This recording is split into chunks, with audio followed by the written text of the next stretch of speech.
Hello and welcome to the HistoryNetwork.org podcast. If you'd like to become a patron of the podcast, we would love you to. And you can do so at patreon.com/the History Network. Thanks to all our patrons who make this podcast possible. The HistoryNetwork.org podcast, season 37, episode 8. Waterloo and the Irishmen of the 27th, the Inniskillings, in the heart of battle, Part 1.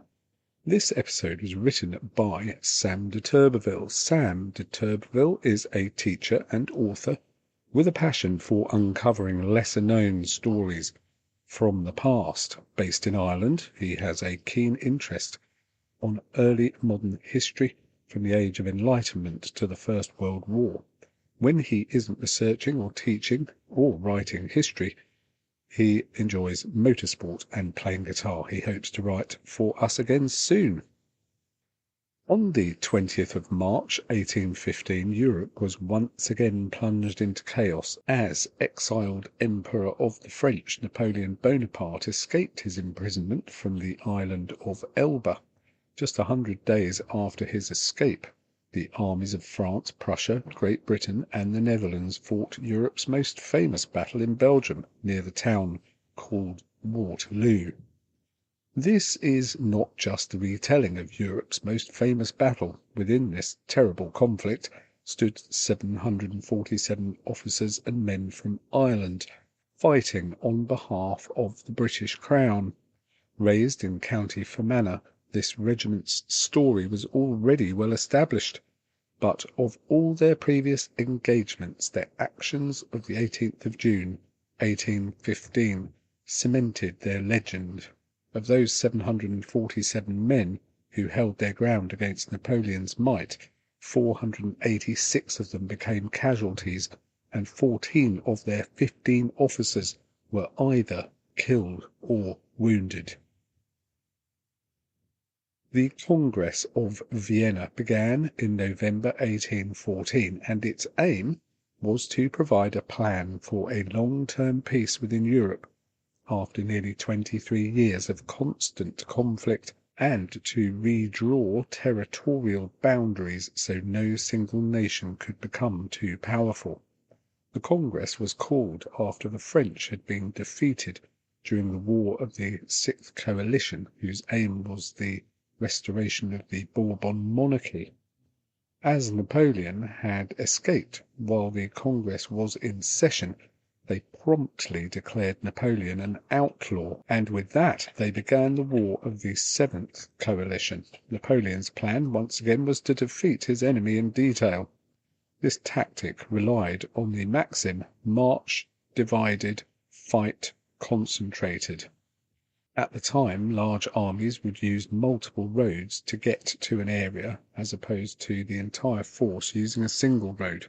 This meant that armies could move faster, but also left each segment of the army vulnerable to attack from a larger force. Napoleon had become the master of exploiting this tactic, as each of his army groups marched a day apart from each other. The logic here being that if one segment of the army encountered an enemy force, they could hold them off long enough for the remainder of the army to concentrate, and through the weight of numbers defeat the enemy's smaller force. This was a highly effective tactic which had helped Napoleon conquer the European continent. Although Napoleon had raised an enormous army of around 280,000 men, he was facing a combined Allied force of over 800,000. Time and aggression were of utmost importance if Napoleon was to defeat his enemies in detail as he had done so many times before. Waterloo was an inevitable battle, as was its location. The Irish-born Arthur Wellesley, the Duke of Wellington, had spent much of his time since the truce and exile of Napoleon poring over maps of the Belgian border for a potential ground for battle. Much of his success in the Peninsular War across Spain and Portugal was due to his masterful selection of ground. Wellington became an expert in defence in the merciless Iberian Peninsula, whilst Napoleon was perfecting the art of attack on the plains of Central and Eastern Europe. Previously, Napoleon had relied upon a conscript army, but his troops in 1815 were predominantly veterans of his previous campaigns, who held unwavering devotion to their emperor. Many of the British veterans of the Peninsular War, 1807 to 1814, had been sent to North America for the War of 1812. The British forces in North America had swollen to nearly 50,000 by the end of the war in February 1815. The 27th Inniskilling Regiment of Foot had been deployed after the Peninsular War to North America, and many men were anxious to get back to Europe to help finish off Napoleon. The 27th Regiment of Foot began life as a local militia in Inniskillings, in County Fermanagh. The regiment was commissioned by King William III in 1689 under the command of Zachariah Tiffin. The regiment was formed to combat King James II during the Williamite War, and as such, the regiment fought in the Battle of the Boyne in 1690 and the Siege of Limerick in 1691. Throughout the remainder of the 17th century and the duration of the 18th century, the regiment fought all over the world. They served in Jamaica and Panama during the War of Jenkins' Ear, took part in the Second Jacobite Rebellion at Falkirk and Culloden, and was awarded the regimental number 27 in 1747 and the moniker Inniskilling in 1751. The regiment served during the 7 Years' War in Montreal, Martinique, Grenada, St. Lucia, and Cuba, fought extensively during the American War of Independence, and was present at such battles as Brandywine and Germantown. In the immediate prelude to the Napoleonic Wars, the French Revolutionary Wars, 1792 to 1802, the 27th served in Flanders from 1793 to 1795, Quiberon Bay and St. Lucia, before taking part in the joint British and Russian Helder expedition in 1799. During the 18th and 19th centuries, even up to the First World War, regiments were raised locally, so many of the men who fought in the 27th were predominantly Irish-speaking Catholics. As well as a distinguished military record, the regiment also had a strong family tradition. Brothers fought alongside brothers, and sons followed their fathers into the valiant Inniskillings. This created a strong unity amongst the regiment, and morale was high. The reverse side of this coin is that if the regiment was involved in a particularly disastrous engagement, then the region which raised the regiment would be decimated of its male population. When Napoleon returned to raise his army, the Inniskillings were on an active duty in North America at the tail end of the war in 1812. When it was clear that Napoleon posed a major threat, the regiment was called back from North America. As the fleet made its way back to Europe, they were hit by a tempestuous storm which scattered some ships and damaged so many that the fleet had to moor up in Bermuda for repairs. This ended up splitting the regiment, and some companies, including the HQ Company, did not get back to Europe in time for Waterloo. However, the majority of the 27th landed in Portsmouth on the 10th of May, received reinforcements, and put to sea on the 17th of May, bound for Ostend. The Inniskillings then spent a month drilling and regaining their strength for the impending fight. When news broke that Napoleon had crossed into Belgium with more than 200,000 men, the 27th was called into action. During the early hours of the 15th of June, the French Army of the North, consisting of around 200,000 men, note actual strength was closer to 125,000 to 130,000 men, crossed the border into modern-day Belgium. The Prussian First Corps was forced out of Charleroi, and Napoleon gave orders to Marshal Ney, the bravest of the brave, to pursue the retreating allies towards a crossroads named Quatre Bras. Whilst Wellington was in Brussels attending the Duchess of Richmond's ball, which was later described as the most famous ball in history, along with the upper echelons of the British military, he received word that Napoleon's army had slipped across the border. The British and Dutch coalition, which guarded the north and west of Napoleon's approach, decided to hold their ground at Quatre Bras. At 0700, the Dutch Prince of Orange arrived at Quatre Bras to reinforce General Perponchet, who was awaiting the steady drums of Ney's advance. A short time later, Wellington arrived at the field and stumbled on the French preparing a meal. There had been continuous light skirmishing at and around the crossroads since the morning of the 15th, but as the three great armies lurched towards each other, the advance columns began to commit more and more men to the light fighting at Quatre Bras.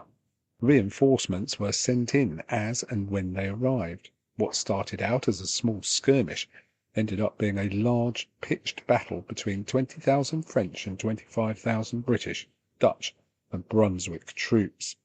Large though it was, the Battle of Quatre Bras was merely the amuse-bouche to the Battle of Waterloo. At around 1100, Wellington, with a cavalry escort, rode to try to find the Prussian lines. The veteran, 73-year-old Gebhard von Blücher was in command of the Prussian forces. Blücher and Wellington both knew that Napoleon would try to wedge a gap between the Prussian weak and exposed right wing to defeat the two armies in detail, as he had done so many times before.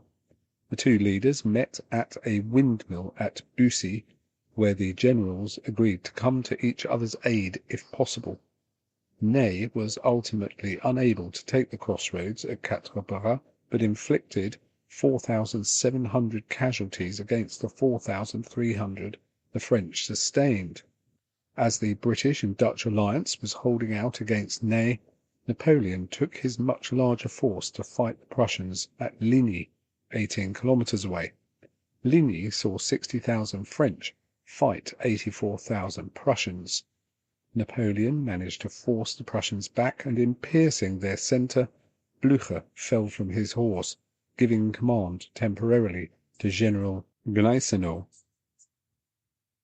Although Ligny was a French victory, and Napoleon had achieved what he wanted, a gap formed between the British and Prussians.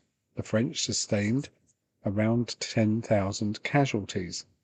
The Prussians suffered similarly, but also lost vital ground. Napoleon now had a very real shot at defeating both armies.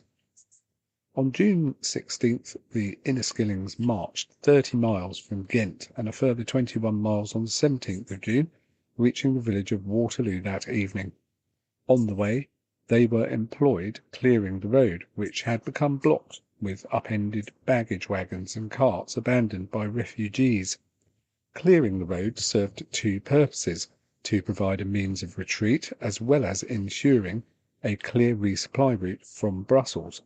This was described by Lieutenant Edward Drew of the Inniskillings, who was wounded in the knee and arm early in the battle. Soldiers would have taken the opportunity to pick up food and smash open the numerous abandoned gin and rum casks. There was quite a bit of drunkenness, as the regimental sergeant major and regimental colonel were still at sea. After the heavy summer rains of the 17th of June, the 27th moved off and arrived at the battle at about 11 o'clock.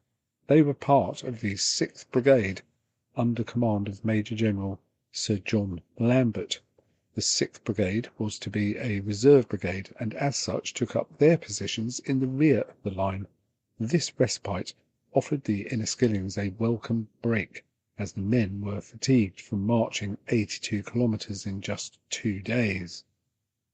Their uniforms were soaked through, and food had been scarce the previous night, so the time in the rear of the lines gave the Irishmen vital time to dry out their muskets and ensure their powder was dry and ready for the impending battle.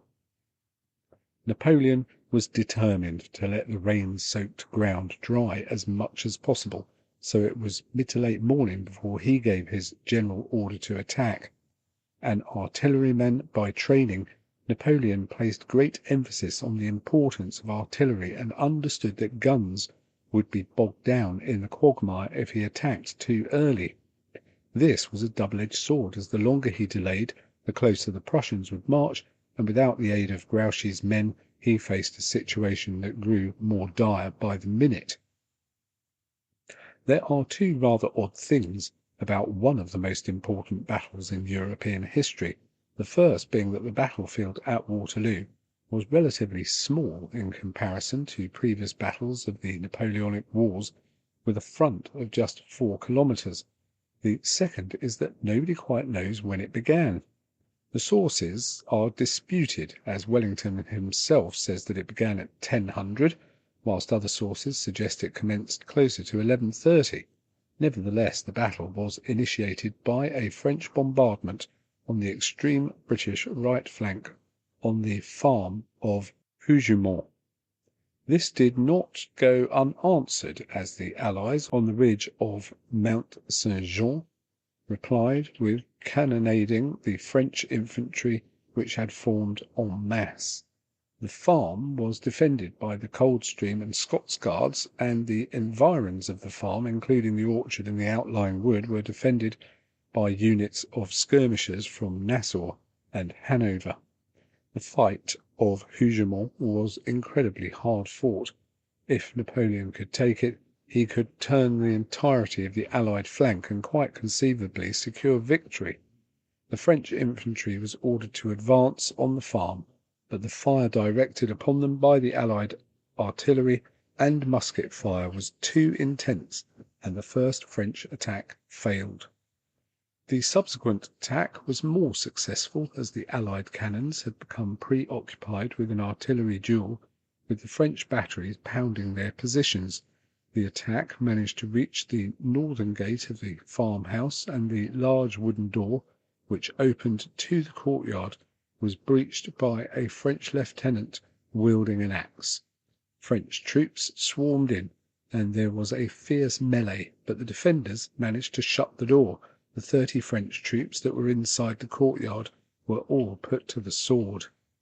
Only a young French drummer boy was spared from the brutal massacre. Wellington had given instructions for Hougemont to be held to the last extremity.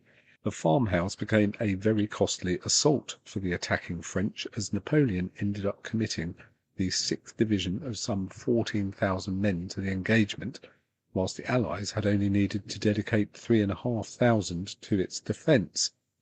These were numbers the French could ill afford to lose. The attack on Hougemont was intended to be a diversionary attack, drawing Allied fire and troops, while d'Erlon's corps of 17,000 mounted a massed infantry assault on the Allied left. The French then initiated a cannonade that was so severe that many veterans described it as the heaviest they had ever experienced. The French bombardment was so intense that Wellington ordered his men behind the ridge of Mont Saint-Jean to lie down so as to shelter them from the heaviest of the attack. The ridgeline was pummeled by the 74 guns of Napoleon's Grande Batterie, which had been brought forward by Marshal Ney. The batteries stopped their fire after half an hour, exacting hundreds of casualties on the Allied coalition hunkered down behind the ridge. As the hammering of the guns ceased, the din was replaced by the steady rumble of battle drums edging closer to the Allied lines. The French First Corps was on the move, marching under constant cannon fire in column formation. During the Napoleonic Wars, the French army adopted highly aggressive tactics, using overwhelming numbers and rapid advances to defeat the enemy. Part of these tactics involved the units' formations. Many armies at the time would march to the battlefield in a column, as it made manoeuvring over difficult terrain much easier. But most armies would then form up a line 2, 3, or 4 men deep to fire on the enemy. Napoleon's tactics were such that he adopted the use of massed columns that marched towards the enemy, like a wave of men and guns crashing into the enemy. These columns were generally supported by skirmisher troops spread out and in advance of the column. They would pick holes in the enemy's line and soften their formation, for the might of the French column thundered into their ranks. The march was accompanied by the steady beat of drums and the almost fanatical chant of Vive l'Empereur. Often the mere sight of the French columns would force an enemy to break and flee from the fight. Columns required unwavering discipline, as the men in the front ranks would almost certainly be killed if the enemy was able to fire a volley from their muskets or from a well-placed cannonball tearing through the formation. These attack columns had cut a swathe through Europe, but had met its stiffest resistance on the Iberian Peninsula against the combined armies of Spain, Portugal, and Great Britain. The British troops had time and again stood their ground and delivered devastating volleys into the deep French ranks, causing them to rout. Napoleon would once again employ his famed columns at Waterloo in an attempt to smash the Allied lines. The French, in General d'Erlon's attack, marched in mass columns. 4 infantry divisions advanced with their voltigeurs, acting as skirmishers in advance of the thunderous columns. Each division formed a massed column containing between 8 and 10 battalions. Each battalion consisted of between 400 and 485 men. There is some debate on the actual size of the columns, as some historians argue that there were 2 division-sized columns and 2 smaller brigade-sized ones. Nevertheless, the 17,000 men of Marshal Ney and General d'Erlon marched under murderous cannon fire towards the British lines on the far side of the valley. One column moved to La Haye-Saint, one to Papelotte, and the others continued on their trajectory up the slope of Mont Saint-Jean. The French managed to finally capture the stronghold of La Haye-Saint at roughly 6:30 p.m. and brought up a number of cannon to hammer the Allied lines at close range. The Inniskillings were only 270 metres from the cannon, once they had unlimbered and had set their sights on the densely packed men of the Inniskillings. The Irishmen occupied the Ohain road at its intersection with the Charleroi to Brussels road, and was perhaps the most important section of the Allied centre. Failure to hold this pivotal position would result in the Allied army being split in 2 and the lines of retreat and communication being severed. No matter the cost, the Irish had to hold their ground. The men had to hold their position in square so as to fend off any potential cavalry charge from the French cavalry taking shelter behind La Haye-Saint. A square formation was designed to repel an attack from charging cavalry, as each side is protected from the mobile horses. This also provided a phalanx-like wall of bristling bayonets into which the horses would not run, no matter how much encouragement or momentum they had from the charge. Horses would stop in their tracks with some riders thrown from their mounts. Others would be easily picked off from musket fire, slumping dead in their saddles or thumping lifeless to the ground. Hollow squares took time to form, and sometimes cavalry would hammer into the disorganized men, engulfing them in a storm of whirling sabres and bludgeoning hoofs. Squares were organized into 3 rows, with the front row kneeling and firing their muskets. The second row would also be firing, but from a standing position, and the third row would be reloading muskets and plugging the gaps in the square from the wounded. The regimental colours, as well as the commanding officers, along with the dying, would occupy the hollow of the square. The artillery barrage continued with merciless intent. The casualties were mounting as men were obliterated by the cannonade. The officers of the 27th Inniskillings were becoming in such short supply that officers from neighbouring regiments offered their services to relieve the battered men. They received a laconic reply, as one officer was reported to refuse the assistance, stating that the sergeants of the regiment like to command the companies, and I am loath to deprive them of the honour. The Irish position on the forward slope of the hill gave the ever-advancing French a clear view of the expectant red-coated Irishmen. They may have been getting butchered where they stood, but the Irishmen would not yield an inch. An officer of the 95th Rifles, made famous by their deeds through the Peninsular War, said of the plight of the 27th that were lying literally dead in the square a few yards behind us. Although positioned in front of the Irish, the green-jacketed Rifles were somewhat covered by the terrain, and the tactics they employed meant that they were loosely spaced, and so it would have been futile for the French artillery to assault them. By 1900 the Prussians had begun to arrive on the field, much to the relief of the Irish.